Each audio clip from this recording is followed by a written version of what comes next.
Hello viewers, if you are new to the channel, please hit the like and subscribe button and share it with your friends.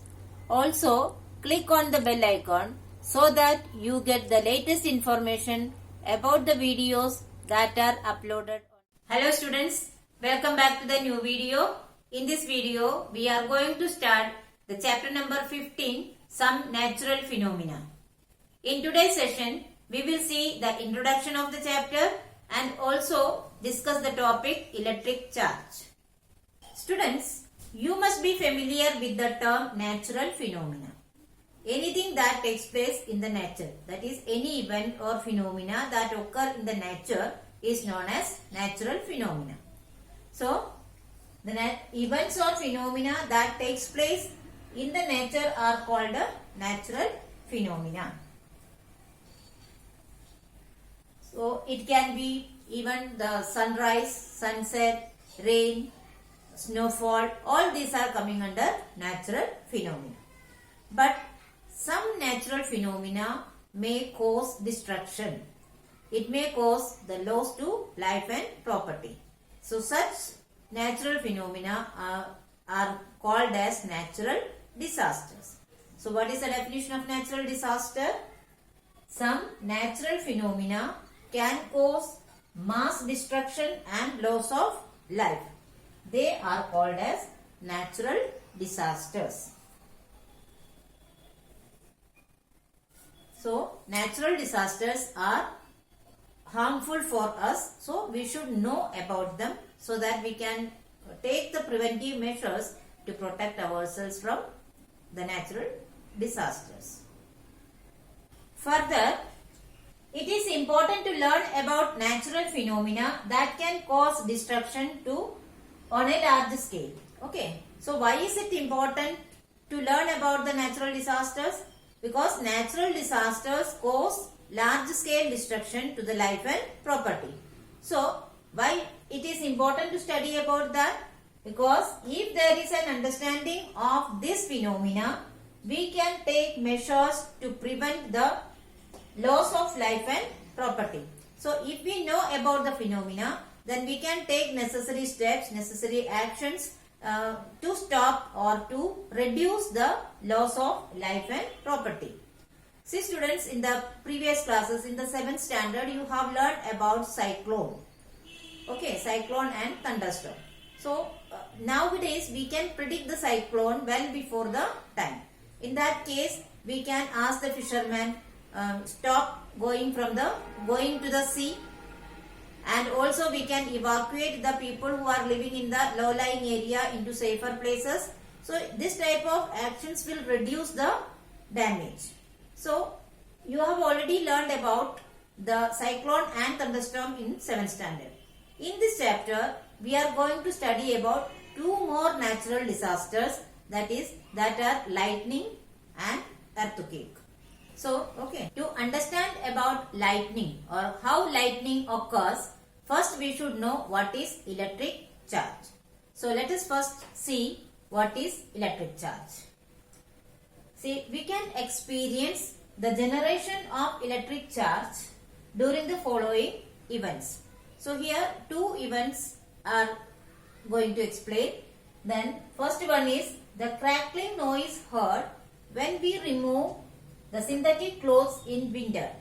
This you might have experienced. Especially in winter, when we try to remove the synthetic clothes from the body, we can hear a crackling noise. Sometimes we feel that the small hairs are standing up. Do you know why it happens? This is due to the generation of electric charge. The another event is sometimes we receive a small electric shock upon touching a metallic doorknob. The metallic doorknob, when we touch, we may feel that we got a very small electric shock. And that electric shock is also due to the generation of electric charge. So, now we will see how this electric charge is produced in such cases. Okay, to understand that, we should know the structure of atom. So, let us discuss the structure of atom now. To understand more about electric charges, let us recall what is matter. Matter, you know, it is a anything that has mass and occupy space. So everything around us are matter. Then what is matter made up of? All substances around us are made up of atoms. So what we can say? Atom is the building block of matter. So atom is the building block of matter. So we should know what is atom then. Then only we can go further to understand about electric charge. So an atom consists of three fundamental particles. They are protons, electrons and neutrons. And these three fundamental particles, how they are arranged in the atom and what is the charge that they are carrying, all that we are going to see now. So the protons are positively charged, electrons are negatively charged and neutrons are neutral in nature. What does it mean? Protons are carrying the positive charge, positively charged. And what is the charge of electrons? It is negatively charged. And neutrons do not carry any charge. That means they are neutral in nature. Now let us see how these constituent particles are arranged in the atom. See, this is the structure of atom. Here you can see this central part is known as nucleus. Nucleus consists of neutrons and protons. Here N represent neutron and P represent proton. Okay. Around this nucleus you can see some structure or shell that is known as orbit. A particular path. Okay. And the electrons are revolving in this particular path called orbit. So in the center there is that is known as nucleus, and in the nucleus consists of neutron and proton, and the electrons are revolving around the nucleus. The nucleus of an atom consists of protons and neutrons. Electrons revolve around the nucleus in an orbit. So what is the path of the electrons called? Orbit. Okay. Now protons and neutrons are held in the nucleus with the help of a strong attractive force known as nuclear force. You must be wondering how these protons and neutrons are held in the nucleus. They are held together in the nucleus by a strong attractive force known as nuclear force. Actually, nucleus is extremely small in comparison with the size of the atom, because around the nucleus electrons are revolving in the particular orbit. So when we take the structure of the atom, we see that the size of the atom. Okay, but in comparison with the size of the atom, the nucleus is extremely small. Next, the electrons revolve around the nucleus due to the strong electrostatic force. So which force help the electrons to revolve around the nucleus? That is electrostatic force. In the normal case, the atoms are neutral. Even though the atoms consist of positively charged protons and negatively charged electrons, in normal case, atoms are neutral. What is the reason? Because the number of protons and electrons are equal in an atom. So positive charge and negative charge are equal. Therefore, the atoms are neutral. But when an atom loses electrons, it becomes positively charged, and when it gains electrons, it becomes negatively charged.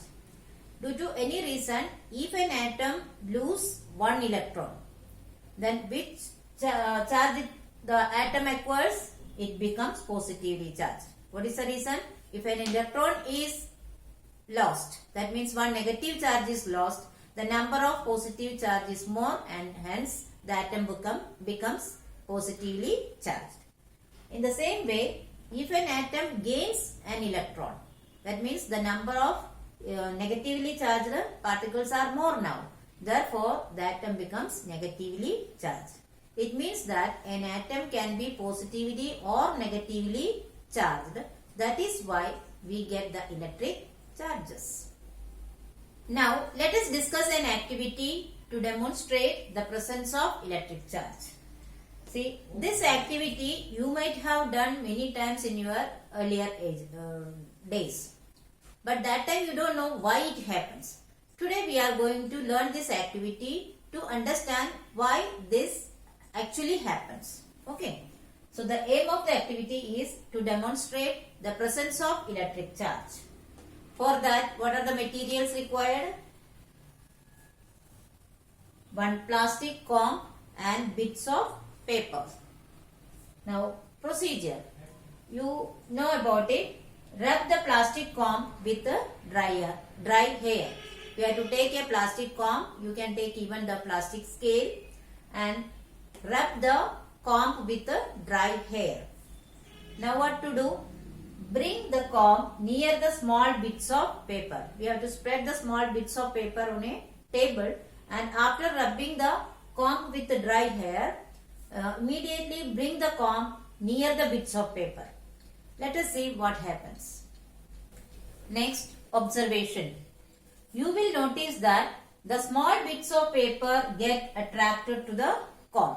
This you might have experienced. If not, do it once. Okay. Now let us see why it happens so, or what is the conclusion. When the comb is rubbed with dry hair, it becomes electrically charged.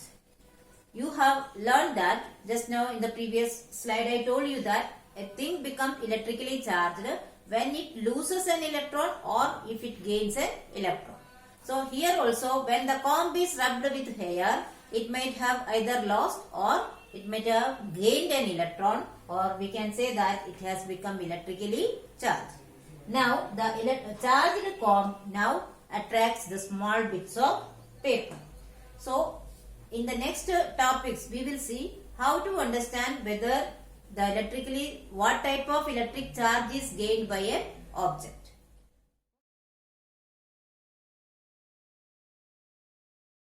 So students, I hope you have understood the topics very well. But still, if you have any doubt, you can write in the comment section. I will surely try to solve it as early as possible. Here are some review questions. Please solve it in your notebook. Thank you.